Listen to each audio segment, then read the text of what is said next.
So they were renting out their basement or upstairs, depending on what kind of era we were in. And every single month, I saw them making extra payments towards their mortgage, which was awesome because they didn't have a lot of extra money. My analytical brain is loving that. So seeing that you finish a lot of these basements and you've grown up around house hacking, you really understand the concept. Would you say that house hacking is the future of affordable housing? And so the median home price right now for most homes, it's above what a lot of first-time home buyers can afford. What are we going to do?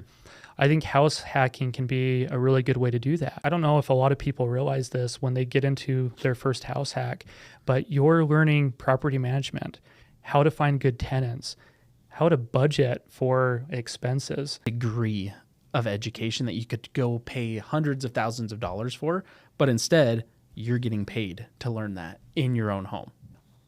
Yeah, the advice that I would give is don't wait for the perfect deal. I turned 34 this month, and I would be retired by now if I would have started when I thought about starting, years ago in buying properties and things like that and house hacking. And so find a good, qualified person that can help you find a good home to live in, to make a home that you can house hack, where the numbers crunch, they make sense, and pull the trigger. You can always do things better. So just get started.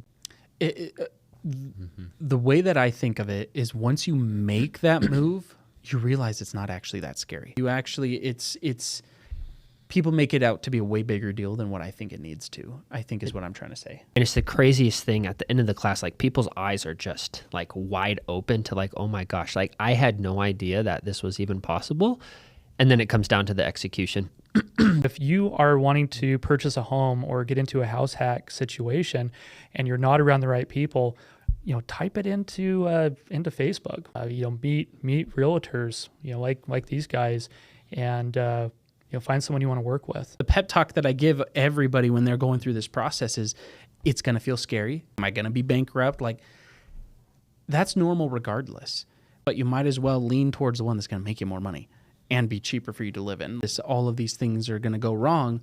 But if you take a step back and you look at things very analytically, you realize that there's actually loads of opportunity out there right now. Because right now you're getting concessions, you're getting rate buy downs, you're getting all of these other incentives, and people are trying to instill fear on you to not take action. It's just the strategy that changes.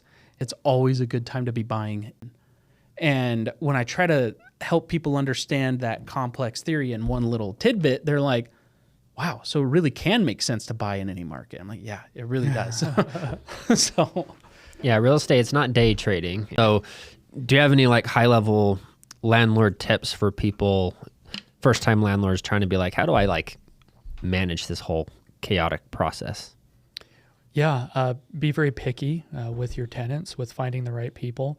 And yeah, like I can't overemphasize the importance of running your numbers. And so just be very careful with your numbers. Focus on finding those good tenants. So make sure your property represents the kind of tenants you want to attract, and then be picky with your tenants, and then frequent inspections to make sure whatever agreement you have in place is being held.